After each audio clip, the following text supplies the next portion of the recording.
Writers Circle with crime writers Brenda Chapman and Mike Martin. Today's event is co-hosted by the Public Library. My name is Pamela Welling. I'm representing the North Grenville Writers Circle. If anybody's interested in joining us, I'll talk to you after our event. We support mid-career authors by sending their advertisements to our marketplace page, and in return, a lot have been guest speakers to help teach us on the craft and business of writing in our Monday night workshops. So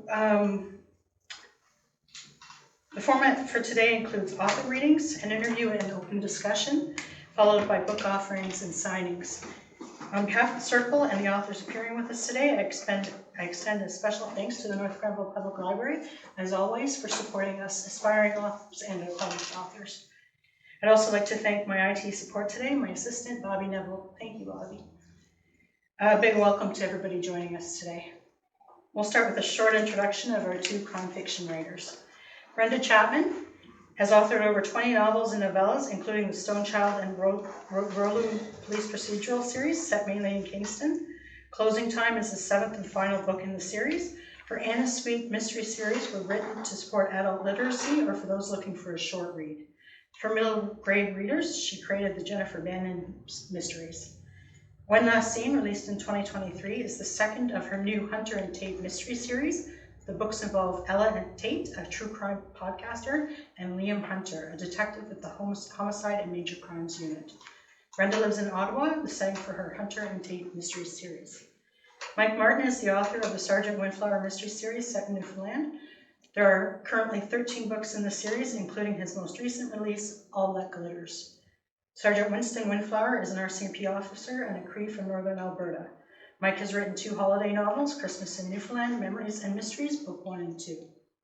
The Windflower Mystery Series is set primarily in Newfoundland and Labrador, the home province of its author. Mike's primary residence is Ottawa, and he has a second home in North Grenville. So we'll start with a short 2-minute readings from each author. Let's start with Brenda, if you don't mind. Can you share a little bit about the reading, the book you're reading from, and then your reading? Okay. Thanks, Pam. Thanks so much. When Last Seen, as you said, is the second in the Hunter and Tate mystery series. It's set in Ottawa. And when I start a book, I have reoccurring characters, but I also introduce a new cast of suspects and a new crime. So in When Last Seen, I wasn't quite sure where the story was going to go till I finished the first paragraph. So I'll read the first paragraph, and the last sentence in the paragraph kind of set the tone here. Ginger pulled back the curtain to spy on Charlie in the garden. He squatted on his haunches, petting the tabby from next door, where it lay stretched out on the sun-drenched flagstones. The sight of her son's tiny back and bony shoulder blades always made her smile, while turning her wistful at the same time. He wouldn't be her baby boy much longer. Soon he'd go to nursery school, where he'd make friends, and she'd recede into the background of his world. David had already paid for the first term starting in September, against her pleas to keep him home 1 more year. But for now, Charlie was all hers.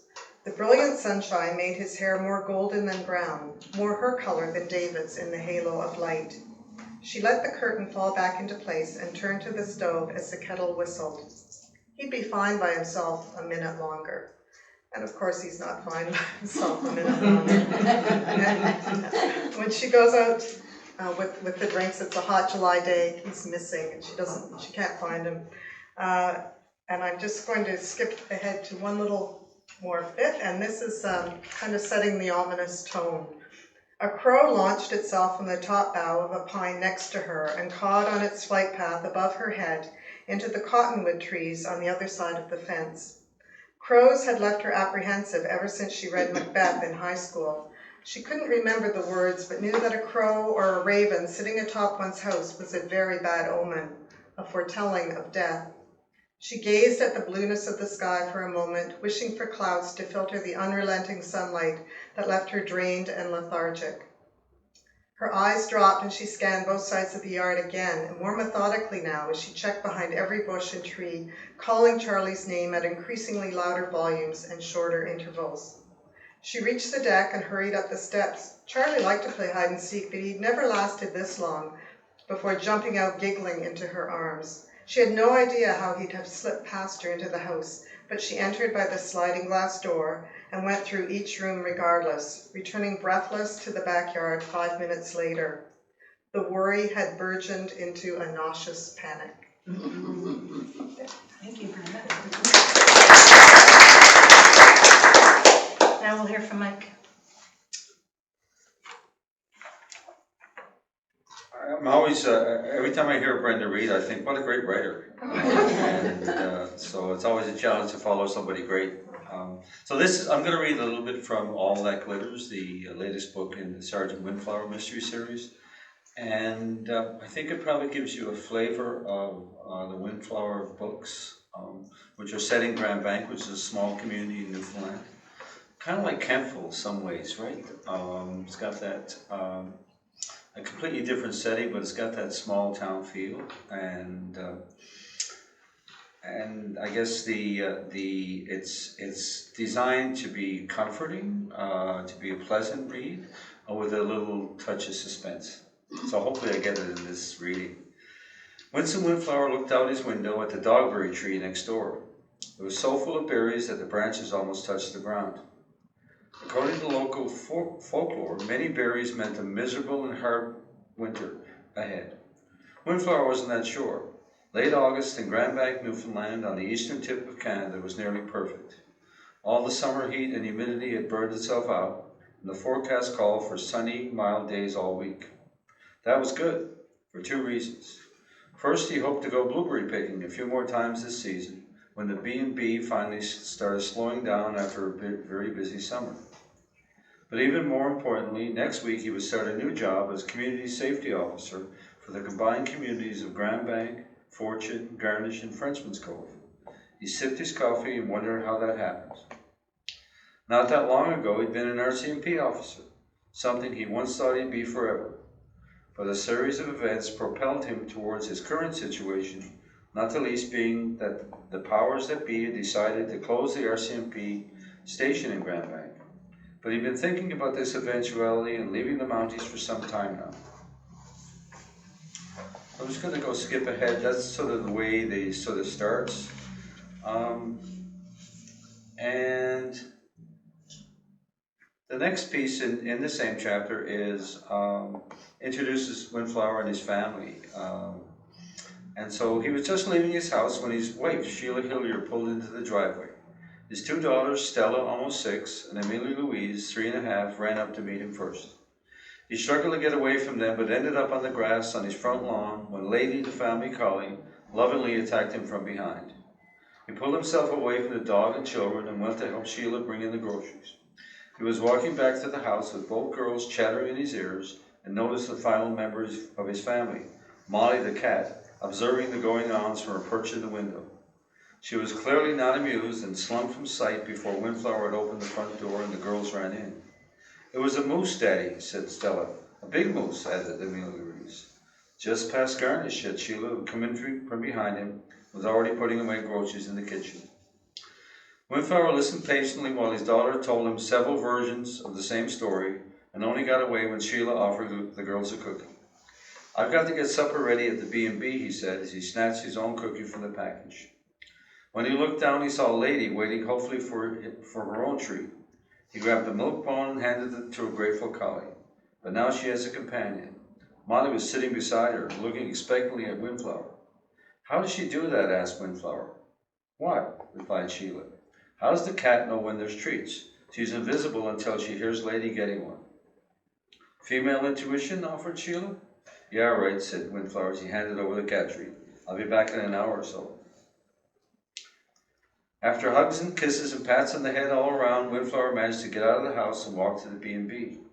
He had just opened the door of the beautifully restored inn when Levi Parsons, the manager, came running towards him.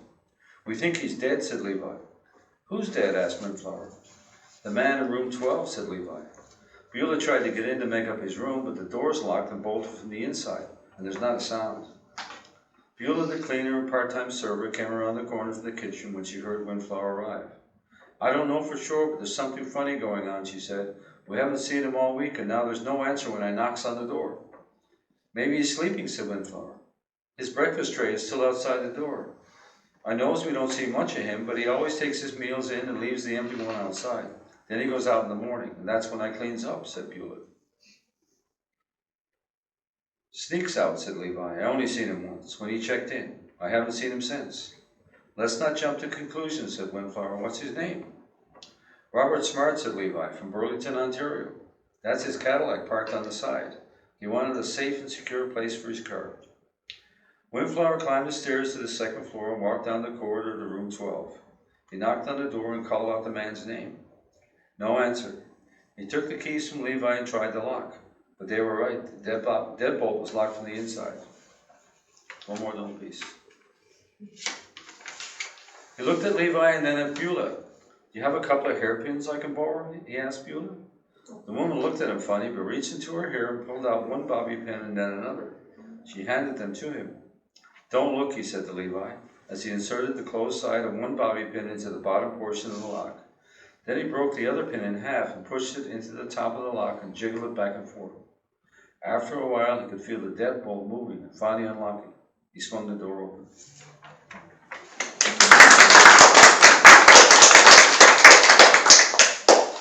So the North Grenville Writers Circle enjoys learning from our friends and mid-career authors. As such, many of today's questions will be about the craft and business of writing. I'd like to start with the setting of your books, and so I'll start with Brenda. When Last Seen is set in Ottawa, involving the missing person cases of a university student and a 3-year-old boy. What are a few specific locations in your books? How did you choose them? And what places are you considering for future books, whether in your current or a future series? Good question.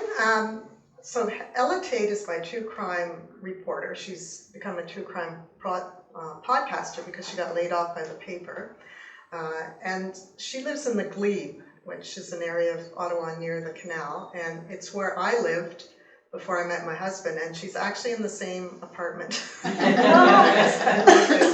was a 3-story house at 3rd and Percy, and the top floor was just like kind of the gables in the attic. It was very small, and that's where I plunked her.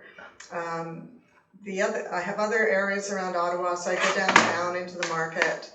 I live in the West End now, so a crime in Blind Date happens behind the Civic Hospital in the West End of Ottawa.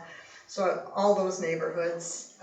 I also, in Blind Date, the first book in this series, went to Almont. I wanted a small town outside of Ottawa to have something going on. So I picked Almont. Not Kentville. Not Kentville yet. Okay. The book I'm working on now, the third in the series, I'm setting a lot of it in Ashton Corners. So I might get to Kentville yet. Okay.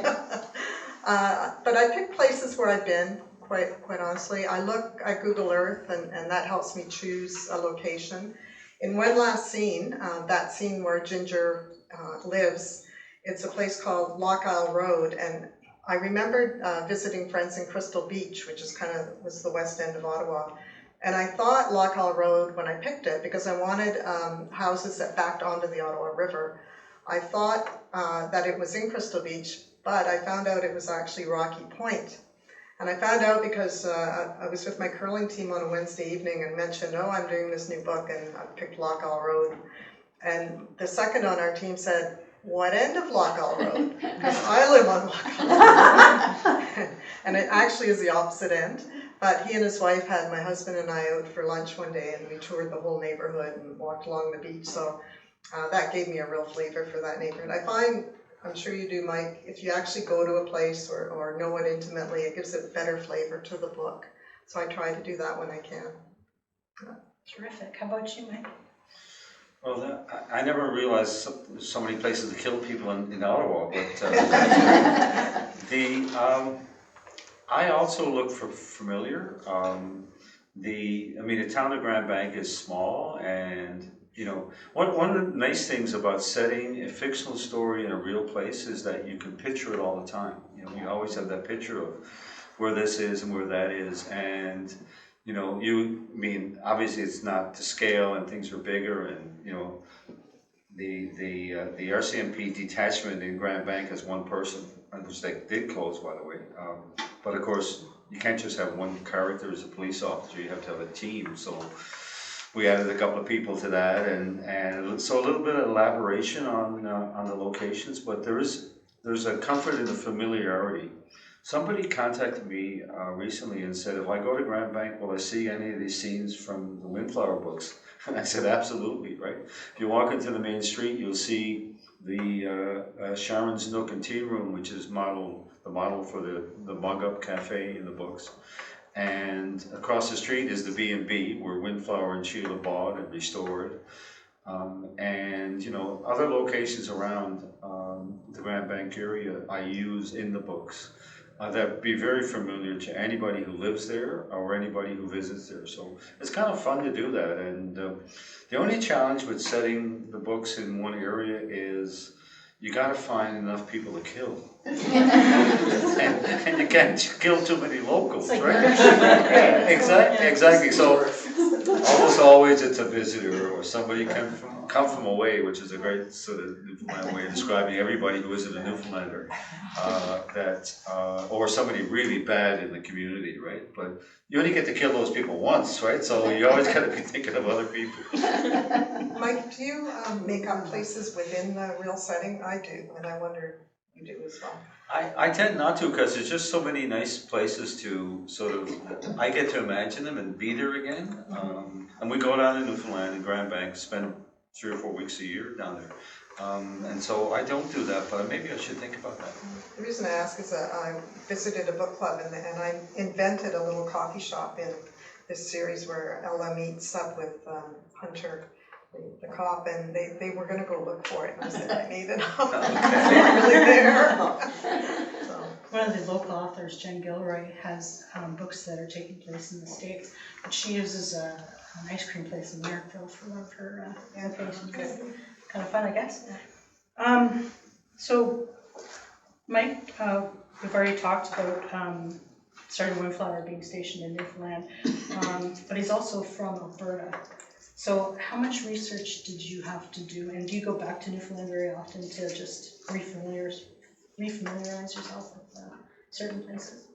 Well, like I said, we spend a month a year roughly in Newfoundland, most of it in Grand Bank, a little bit of time in St. John's, and this year we're hoping to get back to Grossmore, to the National Park there, which is absolutely gorgeous, and it is one of the wonders of the world. If you ever want to go visit a place, it's a great place to go. Has anybody here been? It's on my bucket. Yeah, it's on my bucket list. Absolutely fabulous, and so the last couple of years we haven't been able to get there, so we spend a couple of days there and then go down to Grand Bank. In terms of research for the location, I mean, Windflower is a Cree from northern Alberta, and so his community is a fictitious community called Pink Lake, but it's in the territory of the Woodland Cree, and there are lots of reserves and territories and First Nations in that community, mostly Woodland Cree, and so I had to look that up, all that stuff. But the interesting thing, people ask me, why is Windflower a Cree? I mean, you could ask me, why is Windflower an RCMP officer? He just sort of came that way, right? I didn't make him anything. Why did you make him a Cree? People say, I didn't make him anything. I'm not Indigenous. He came as a character from the great creative ether. And I wanted a police officer, so I made him an RCMP. I'll take credit for that. But he came as a Cree. But the research is fairly easy to do now. I mean, Mr. Google will tell you almost anything you need to know of a little piece. You have to check it to make sure it's correct, but the research is fairly easy to do. So I don't know if you can do this for us, but I've been in Newfoundland. I haven't been to Labrador. I've been to the closed base in Argentia. Yep. So I've been to Marconi Hill or whatever, the Signal Hill or yep. whatever. So can you help us visualize? If you were trying to get somebody to go to Newfoundland, like Grand Banks, is that like rolling fog or any visualization of? Well, Newfoundland is a series of communities and regions, I would say, and Grand Bank is on the southeast coast of Newfoundland.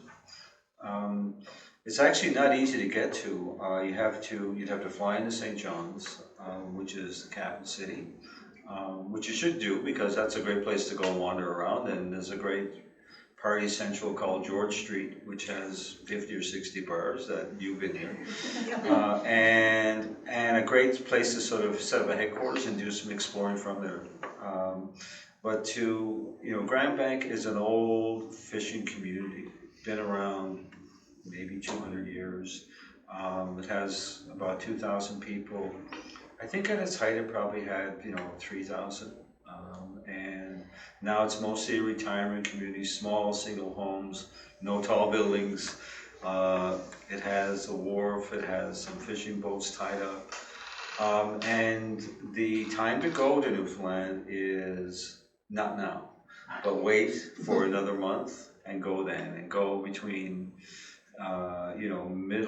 late June to the end of August is probably the perfect time to go. Otherwise, you're likely to get not very good weather, which is usually rain, drizzle, and fog. And fog, people complained about the smoke in Ottawa last week, and we had a little bit yesterday. It was really bad. You could hardly see across the street. When the fog comes in Newfoundland, you can't see anything. You can't see the person standing at the back of the room. But it has a magic to it. It's not super cold. It just envelops the whole community so that you feel like you're living in this fog bank, and the ghosts are coming out of it all over the place, which makes it a great place to set a mystery. I would think, yeah. And people are interesting. I remember when I was there trying to get through the grocery line and everybody had to talk for 10 minutes. So it's it's nice. That regard. So I'd like to move on to characters. Brenda, can you tell us a little bit about your characters in your most recent series? What inspired you to base them on a homicide, a major crimes unit, and a podcaster? Well, Ella Tate is in her late 20s, and I made her a true crime podcaster because when you're writing a crime fiction series, you need a hook of some sort. So I was trying for something a little different. I had just written the Stonechild and Rouleau police procedural series with 2 cops, and I thought I'd like a cop again. I like the police procedural subgenre, but I also wanted someone else who wasn't a cop. And to me, a reporter has a reason to be investigating.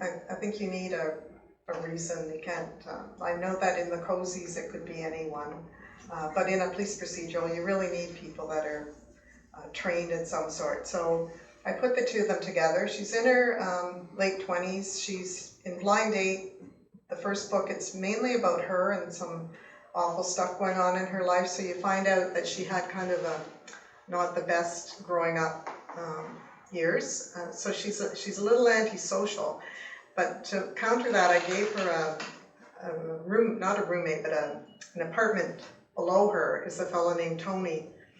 And he's just kind of taken over in the books. He's become this character that people write to me and say, I wish he could move in next door to me. Like he feeds Ella, he kind of mothers her, he's just this great guy. And so I don't know where he came from, and I don't really base them on real people. Although I have a friend, Joey, who would say that Tony is based on him. He's actually said it, and he's kind of right. Yeah. So when he read it, he saw himself, which is unusual, I'd say. People don't normally see themselves. Ella is not really based on anyone, although she doesn't like to own anything. She's really not into possessions, and that came out of my own daughter, who has moved house about 4 times and just sells everything she owns and is not attached to anything. So that kind of came from there. And my daughter did see that, and she said, she's kind of like me. So maybe I am writing her. I know. Liam Hunter, the detective, is just kind of this hunky guy. Every book needs a hunk in it, I think. So I don't know where he came from. The only character really who is, in all the books I've written, who is really that person, is in Blind Date. There's the landlord, Ella Tate's landlord, is named Alex, and he's based on my own landlord. When I lived in that house, he was Polish, and he died quite a few years ago, so I used his name and put him in there just as a little tribute to Alex. Nice. So did you build the characters to match your plot, or you kind of knew your characters and then you built your plot? Yeah, Chicken and egg? Yeah, I don't know. They kind of came together in a way. Yeah. Very interesting. So for you, Mike, I think you've already explained it. how your RCMP officer, you made that as a conscious decision, less so his being a Cree First Nation. But can you tell us a little bit more about Winston Windflower? Well, it feels like my friend now that's been with me for a long time, 13 books. I was thinking as Brenda was sharing that most of the characters they're small pieces of people that you've met or people you know or people that you've heard about that are in each of the characters. But each one comes on their own. They just come, and in some ways they're fully formed, and they come and they start talking to you, right? And the crazy thing is when you're writing a book, when I'm writing a book, they're chattering at me all the time. It's like, you know, you have to be, it's a very intense period. It makes you a little antisocial because the characters are all talking, and so Windflower came to me as a fully formed character. I describe it as coming out of the fog in Grand Bank one night. I never, I wanted to write a book and I didn't know where to start. I didn't know how to do it. I discovered the mystery genre because my partner was engaged in it, and she started introducing me to books, and I thought, oh, maybe I could write in that box. But where to start and the characters and how does that happen, I had no idea. But it seemed to me that Winston Windflower came out of the fog in Grand Bank, fully formed, and started telling me his story, and I started writing it down. And then all the other characters came along, and I think for me, one of the interesting things is, I'm probably not going to answer your question, but the interesting thing about having the same characters, recurring characters, is that you get to see their development, right? And that I didn't plan on any of this happening. Like Windflower got married, and he's got kids, and like when I started off, I had no idea this is all going to happen, right? And I am a seat of the pants writer, so that I don't know when I start the book what's going to happen next, right? And I would say the only characters that are difficult or challenging a bit are the bad guys, because I don't know the bad guys, right? I can't model them after anybody, and so, but once they start speaking, once they start to come, then they form themselves, right? And they form themselves to fit the story, right? But like I said, I don't know where the story is going, so it's kind of all mixed up until it starts to make sense, and then people say that was a great character, and then you got to kill him. So sad, right? Speaking of that, can you talk, besides the wife, can you talk about some of the secondary characters? Well, Eddie Tizer's been with him forever. Started off as his corporal, and he's kind of the younger brother that Windflower never had, and so, you know, in one of the books, Tizer gets shot, and there's a bad guy, and he gets shot, and you know, it was sad. I'm writing it, I'm crying because Windflower is feeling the potential loss of his brother, like this brother person, and it was very emotional to write, and I was surprised because it's a story, right? It's fiction, right? It's not real, right? But as I'm writing it, I could feel that, right?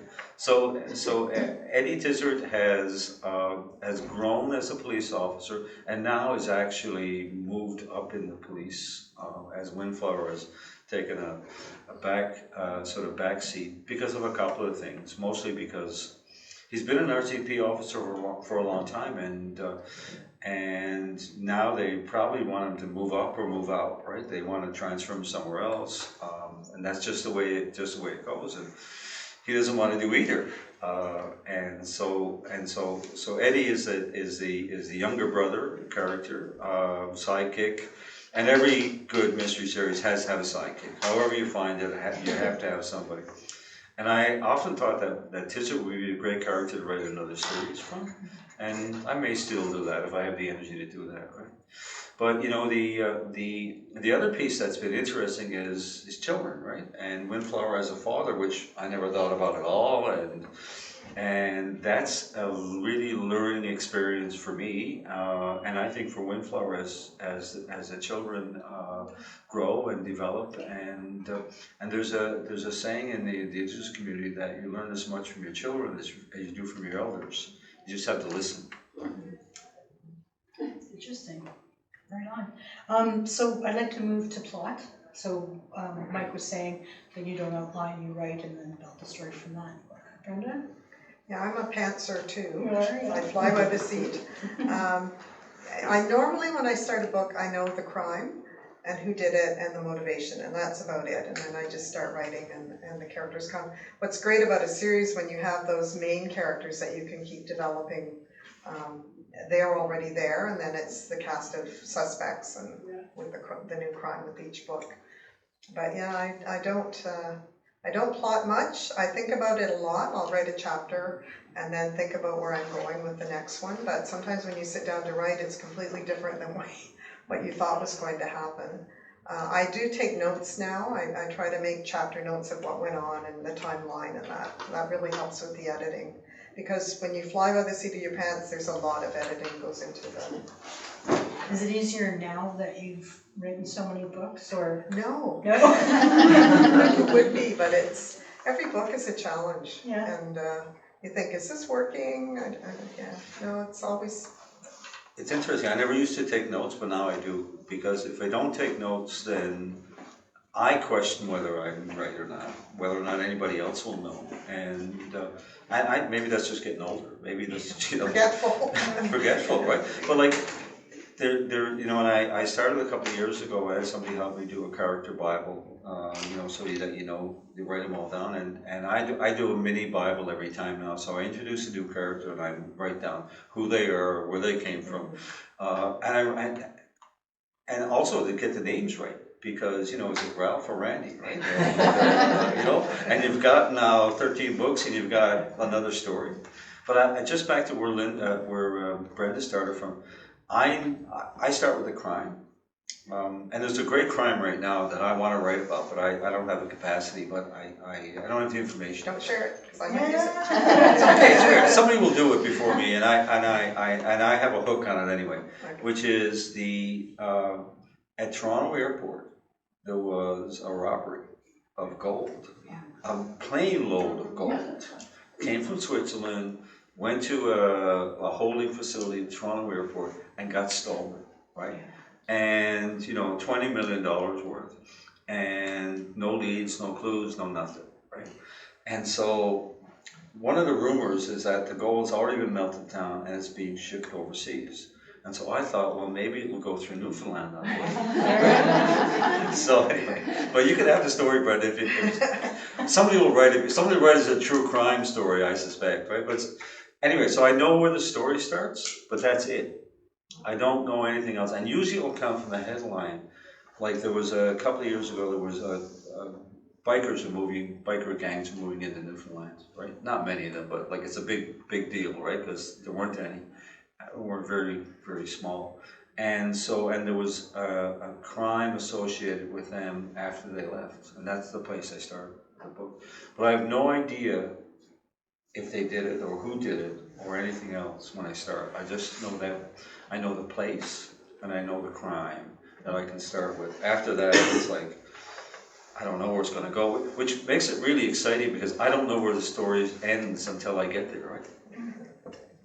For you, Brenda, is it harder to write the second book in the series or the first? Because you know your characters, but then you have to remember, I think probably the first. The first. Yeah, getting things lined up and introducing the characters and making it seem seamless. Yeah, I would say the first. Okay. Well, it took me 45 years to write the first, so I did better on the second. So I'd like to move on to talking about the life cycle of the book. So you have an idea. You write it, do you get an editor, do you publish it, do you book launch, are you doing your marketing for the book that's launched, have you started another book, how many do you do in a period of time, or is it just, I just do it and it's done and then when I feel like writing I start another one? Is there a certain life cycle, Mike, for you? I have a 1-year cycle now, finally established after many years of trying to do everything. And so I basically am trying to write and publish a book a year in the series, or a mystery, or a fiction book. Because I've done Christmas books and done some other stuff. I've done some kids' books, it's all kinds of stuff. But the mystery stuff, basically 1 a year. To do any more becomes too hectic. I can write it, but then all the other processes that happen just take too much, right? Too much energy. And so I usually write 1,000, 1,500 words a day for 3 months. And after that, I have something that resembles a book. I won't say it's a book, but something that resembles a book. And so 3 months, and now it's stretched into 4 months. It used to be 3 months. Now it's more around 4 months because, you know, I'm slower, right? And then it goes to beta readers to let them, and I have 8 or 9 people who've been with me almost the whole series. And so they know the stories better than I do, and they'll tell me whether this is on or off. And they all, some are punctuation experts. I'll use that term lightly, and others are more in the plot side other than the character side, and they all sort of bring those pieces back. And that process takes another month or 2 months, and then it will go to editing. And then the editing takes whatever the editing takes. I think we're using the same guy now. I think we're using Alistair Thompson. Yeah. And Alistair's very good and competent and fast, and so usually a month or so turnaround around that, a month, 6 weeks.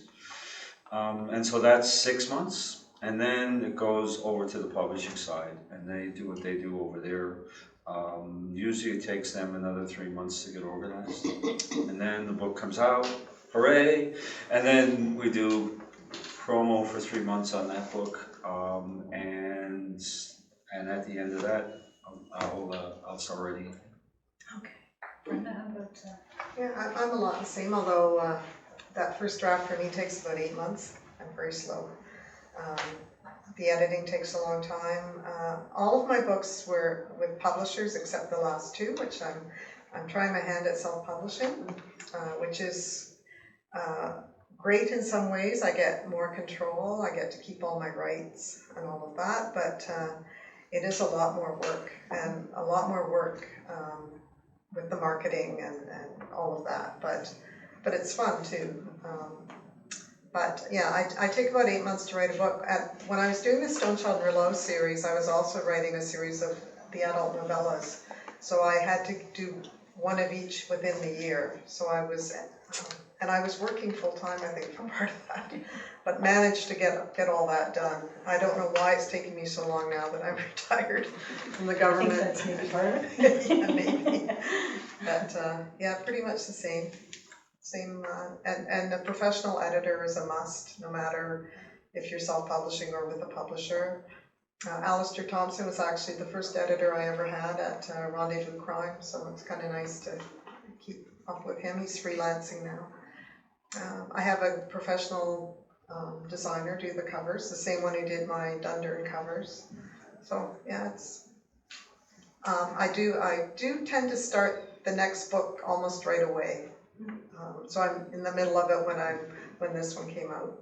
Well, it's withdrawal, right? I mean, that's what it is. It's you're writing, and it's so intense that you want to do something else. So I often will do that too. I'll start it, but I only have like half a chapter. But in my mind, I've started the next book. Yeah. Right? Yeah. And I think I'll take a big break, but I never do. I just go back at it. Do you think sometimes by doing nothing, you stick with it? It helps develop. I think it does. Maybe? Yeah, it's always churning away. Yeah. I don't write at all in Newfoundland. Like I write some poetry. I write whatever I'm gonna write, but I don't write any of the mystery series. I just leave it like somebody should let the field stay fallow for a while and see what happens and so stuff comes all the time when I'm there, right in Newfoundland, because I'm in Grand Bank and it's like that'd be a great story. And Do you make notes? I don't. I try not to even make notes. I just try to remember like that what that was, right? And if it's good enough, it comes back, right? That's what I figure about it. But that period of not writing and being in the scene, that really helps with the generating of ideas. When I come back, I'm full of it, right? It's like, oh. Plus you're recharged, I guess, maybe. Yeah, and I find I'll start out quite slowly when I'm writing. But as I get toward the middle end, it just picks up speed, and I can spend 8 hours a day at it if I'm really involved. Some writers say that they get stuck on the middle. Do you find that? The middle is tough. Yeah. Yeah, you got to keep things going. You've got to keep, and every chapter has to move the story forward. You can't get lazy. So I find, and you're juggling all kinds of little sub-stories, and yeah, the middle is tricky, I find. That's, if you're going to get bogged down, that's normally where it will be. Well, somebody said the 3 hard parts of a book. beginning, middle, and end. And yeah, you can get bogged down in the middle. I just find the flow happens when I'm ready, when I'm in that space, the flow comes. Doesn't mean I don't have to figure out some things, right? And sometimes you don't write for a week as you're trying to figure that out. And for me, that's a long time, right? I want to write because I want to keep the book moving. But the other piece is the ending. You know, when I wrote the first book, I had a real struggle trying to end it, and it was my partner who saved me. She said, "Why don't you make it a series?" And I hadn't thought about that. My goal was I was going to write a book, and I was done. Like, here's my book, and I'm going off to do something else. But once you know it's a series, then it takes the weight off, right? And you can say, okay, I'm going to write. I can write about that in the next book. Right, and that's true, because the first book, Stonechild book I wrote, I knew how it was going to end, and I know who did it, but then it's how do my characters figure that out, because I hadn't really thought about that, and not make it look like a coincidence or yeah. So do you find, do you go back in time and sprinkle things in, kind of thing? Yeah, I do when I'm editing. Yeah. And make sure everything's lining up. Yeah, I try not to touch it. I try to let it be as true as it could be to what it came. But that doesn't mean other people don't want to all change it. Everybody's got an opinion about it. It's like, change this and change that. And the other thing is, I ultimately trust the editor. I trust Alistair. Make whatever changes you want. Don't send me the track changes. I don't want to see it. Like, I trust you. And I have somebody a couple of people who had a look at the final version to make sure we didn't screw anything up or things line up. But I trust Alistair to do that, and maybe I'm a trusting soul, but that's me. As long as the character's name wasn't this and that, then it's trust your editor, I guess, the goal, eh? The other thing is, I don't read the books after. No, I don't either. I never read the book after. I don't want to see, and one of the reasons is I don't want to see the mistake. And I know there's a mistake in it, right? And somebody will point that out to me. I don't need to read it to find out. And when you see it, your heart just falls, right? Because, like, I invest in a professional proofreader at the front end and at the end, at the final version, right? And that's all I can do, right? But I can guarantee you, I don't care who the author is, Louise Penny, anybody else, there's a mistake in the book, right? And once you accept that, it's like, okay. Yeah. So at this point, I wouldn't mind seeing if we have any questions in the audience. I'll let you think about it for a second, and I'll ask a final question. So when you write books, do you start from the beginning and get to the end, or do you work on them, skip chapters, work on that chapter, and then go back? What's yours, Brenda? I'm very linear. I start at the beginning to the end. Okay. Emily? Yeah, I write it's almost freehand. The first set of writing is just like, whoa, get it all out, and I'll go back after 5,000 words and say, what does that look like, right? And and then I'll go back at 10,000, and I'll go back at 20,000, and I'll just do that review and say, this is all there. But I do also trust the creative process, that if I'm in a good space and I'm connected to that, and I think it's magical, right? The other thing is, I think anybody can do it. I don't think it's special, right? I think anybody can do it. Just get yourself in the right space and connect to the current, because I think the stories are already there. I think all I'm doing is connected to it, and so when that happens, it's magic, and it just all sort of flows. You think having stamina and discipline is... Dedication, discipline are all mine, absolutely. But the creation, the creative, where would I come up with 1,000,000 words? I mean, I can only come up with about 50 today, right? So, Searching Windflower tells you, so you don't have to write. Well, exactly, but that's right. So something else is happening besides me thinking up all these things, right? I'm just saying it's a bigger piece that, and however you want to describe that. But I absolutely, if you want to write a book, sit down every day, do 1,500 words for 3 months. At the end, you'll have something that looks like a book. So, does anybody have Sure, just a small question. I was wondering about the mechanics of how you write. Do you do you use tools, like do you use Scrivener, or do you write in Word, or do you use some other program? Do you use spreadsheets to sort things out? How do you keep track? You said you take notes of the timelines and all of that. How do you do that? Do you do that by hand or on a spreadsheet, or just what tools do you use? How do you or do you write longhand? Some writers still write longhand. Yeah, Barbara Eichen writes her first draft longhand. Wow. No, I use Word. I don't use Scrivener or any of those. I thought about it, I looked at them, and I just keep going back to Word, and I guess I'm a Luddite, is that the word? Yeah, I'm technologically challenged as well, and I started the first book. I started writing longhand. And then I realized I got to type all this again after. and then you think, oh, it's so much better to write longhand. No, it's not, right? No, it's not. When you got 25 hours of typing to do, and nobody's going to type that for you. Plus, nobody could read it anyway, right? And but I have a little folder and I write things in it, and that's as far as I go with keeping track of things. And I know I should be more organized. I know I should be using all these tools, but I know enough to get me through what I need to get through. And maybe I'm stubborn. I don't want to learn anything else.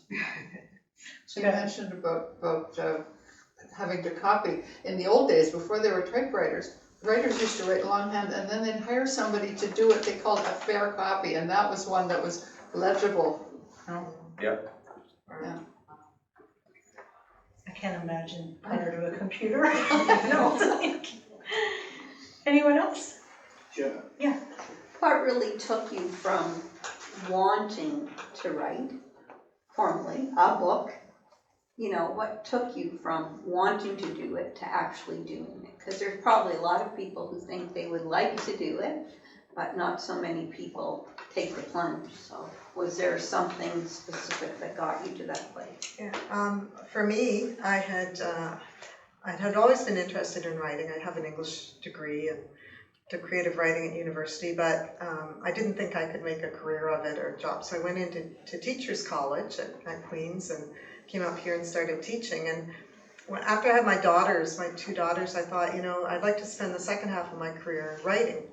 So I got a job in the government as a writer-editor at the Pest Management Regulatory Agency. And that's what I thought, this isn't the kind of writing I thought I would be doing. So then I started writing at home, and I started with short stories. And I wrote, my first book was Running Scared. It was for middle grade. It was a mystery. And I wrote it for my daughters, who were 12 and 9 at the time, and just to see if I could do it. And then once that got accepted by a publisher, that just kept me going. I think it's really hard to get started. I think that every book event I've ever gone to, somebody has said, I've got a book, right, that I want to write. And I said, why don't you write it? And it's like, I don't know how. I don't know how to start. I don't have the time. And I do think time and space is important. You have to have the time and space and energy to do it, right? That there's a reason why many people don't start writing fiction until later in life. That's just because life is too busy, right? Like, if you write like me, which is you have to get into the space to be able to write, to connect to the creative flow, then how are you going to do that? Little kids running around all the time, or trying to build a house, or whatever you're doing in your life, build a career, right? And so, but there are times in your life when that opens, right? And like, I see people now coming and they're retired, and I'm saying, why don't you do it, right? Like, you have the time and space. I think there's fear. I think that people are afraid to share the inside with the outside. And, that's not easy. And fear of rejection, right? Like, one of the things that help, let me say this, people who are writers are already writing. You're already writing your poetry, you're writing little stories, you're writing notes, you're writing, at work you find ways to work. I mean, that's how it happened to me. I ended up writing at work, policy papers, media releases, speeches, ghost writing, whatever you wanted, I would do it, right? Because I had to write. If you're a writer, you have to write. And about the rejection piece, I got over the rejection piece when I was a freelance writer. because I never sent somebody a freelance piece and they took it right away, right? Never, ever, it never happens, right? I would send the same piece 20 times, and on the 20th time you get accepted, right? And so you learn that it's not about the writing, it's not even about the people on the other side. It's like, whatever, right? It's just writing, and if they don't want it, go to somebody else, right? And I think that's true of books. Like, Brenda writes a very different series than I do. Some people love Brenda's books would hate mine, right? Some people would like both books. You're not gonna say someone hates mine. No, I'm gonna say some people love both That's where books. that was going. Some people love both books, right? And and they just love the genre, and they can read anything in the genre, right? But it's somewhat personal taste, right? But for me, I just wanted to write the book, right? I wanted to write it more than many other things in my life. And it got to the point where I had to do it. And I think at that point, you just jump off and see if you're going to swim. So. Quite a few of the fiction books I read seem to be almost exactly 400 pages long. Sometimes I think it would be a better book if it was 350 pages long. Do publishers or book companies require a minimum length to be a book? A normal mystery, like in a police procedural, they ask for about 90,000 words. Okay. I know that the cozies can be 50,000, so it depends on the book, but 90,000 is the sweet spot that they're after. So yeah, but I agree, sometimes the book looks padded, right, to get to that word Particularly count. the pages 250 to 320. Yeah. I mean, I had the pleasure of talking to Ian Rankin one time. And I was at a place where the publisher said to me, we need to reduce the size of the book, because if it's at a certain level, it can't go first class postage anymore. It will go to the next level up, and it means you got to spend $4 more a book to mail it out, right? And it doesn't become cost effective, right? And I'm thinking, I don't care, right? Like, I don't want to change the book. And I'm talking to Ian Rankin, and it's like, I'd have to take out like 5,000 words of a book, right? Which is that 50 pages you're talking about. And he said every book could use to be 50 pages less, right? Mm-hmm. Because it's filler, right? I mean, we're telling stories. You could go through my books, you could cut out 90% of it and get to the 10% of the story. and fair enough, right? But like Brenda said, there's a sweet spot, right, where books are expected to be 70 to 100,000 words, right? And that's the expectation that people have now. And books that are above that, you better be really, really good. Like Elizabeth George can get away with it. Tolstoy can get away with it. But like, if you're Tolstoy starting today, good luck. Because the marketplace and the publishers and the public industry, that's what they want. That's that sweet spot they want. So sometimes there's a bit more, and sometimes, believe it or not, there's a bit less. So I have one last question, but Kayla? Yeah, I have two questions. Yeah, you can take mine. Okay, so the first question, Mike, when you were saying that there was something about the grief or loss in the one character, I was kind of wondering if you're finding that writing is therapeutic for yourself, and if something was happening in your life, if somebody had passed away during that time that you were writing about that character, that I forget which one it was, sorry, specifically, but so is writing therapeutic for you, both? And then the second question, my son, he's a teenager, and he just asked me the other day, like, how do you keep your imagination? And like, I'm thinking, I've gone through motherhood and a heck of a lot of stress and whatever, and I haven't really felt all that creative and work, right? You go through the humdrums of life for 2-3 decades, and then now you're writing. So where do you get this imagination coming from suddenly? Because it hasn't been around for, at least in my world, it hasn't been around for like the last 3 decades. So Yeah, think you just find something that creative that brings you joy, whether it's knitting or writing or whatever it is, that just kind of makes you feel good about yourself and that you're producing something. Doesn't have to be writing, I don't think, to be creative. It could be cooking, could be baking, it could be just something. I was always an imaginative kind of kid. I always had my dolls and stuff that I played with. My sister said, you always walk around with your head in the clouds. And even to this day, like I'll be thinking about something else and my husband's talking and I'm not listening to him because I'm thinking of something. So I don't know, I think that, just back to your point around whether it's therapeutic or not, I think poetry is a place for grief. Let me just say that I can write poetry about grief. We had a loss in our family recently, and it helped to do that, right? I don't think that my fiction writing helps with my emotional life, although, because when I'm writing, I'm crazy. But, you know, I think I would be less of myself if I didn't write. Let me just say this, around COVID, writing saved my life. Writing and living out in North Grenville. We lived in the country just out past Oxford Station. And it saved my life, right? Like, because at the beginning it's like, what happens, right? I mean, and just for me, just personally, right? But being out in nature and being able to write, I wrote 2 books during COVID. And it was like, it was fabulous, right? And so it's therapeutic. I just want to say this about creativity, and Brenda touched on it, which is, I do believe the reason we're here is to create this big place.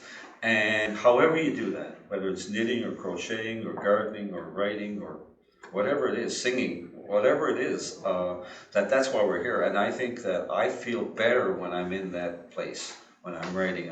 I touch that creative flow, and I feel like I'm part of creation, right? And so in that, there's a great joy in that, right? And I think I'd be lost without it today. And I think I'm going to write forever, whether I publish books or mystery books or not. I think I'll write forever because I get that from it. Very good. Thank you both for a lot of good insight into your process and into your life as authors. Thank you everyone for coming today. This will end the formal portion. There'll be a piano outside starting in a couple of minutes, but you can stick around and if you have any questions to ask the authors one-on-one, please feel free. Thank you very much for showing tonight, and thank you to the North Grenville Public Library. Thank you. Thank you.